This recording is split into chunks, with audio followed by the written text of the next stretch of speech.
The Torah already is universal.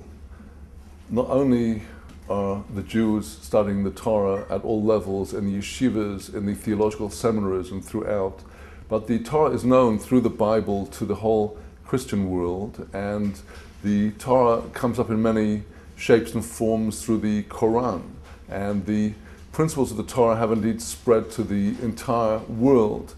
And I think that one of the things that we Jews have to leave is the Golus mentality, the mentality of exile, where owing to persecutions for our beliefs, we have become covert about the Torah. We have become afraid and shy and defensive about the Torah.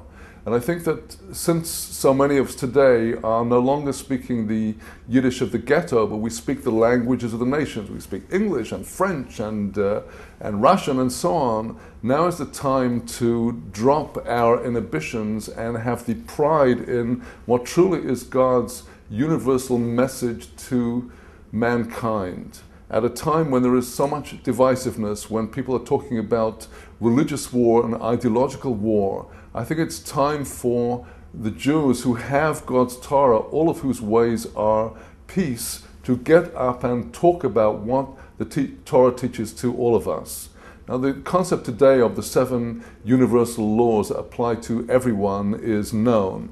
The law of respecting God and not practicing idolatry, the law against blaspheming God and showing irreverence, not stealing, not committing sexual crime and not committing murder, having a basic compassion for animals and setting up true justice. These are the 7 universal laws, and they have all kinds of surprising ramifications. If we take the law against stealing, one doesn't only think about somebody putting his hand in somebody else's pocket or breaking into their apartment, but it's also stealing when somebody damages public property.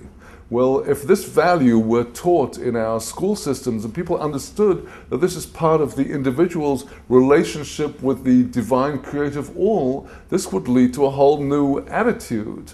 The problem with these 7 universal commandments is not that they're not there, it's that nobody's promoting them.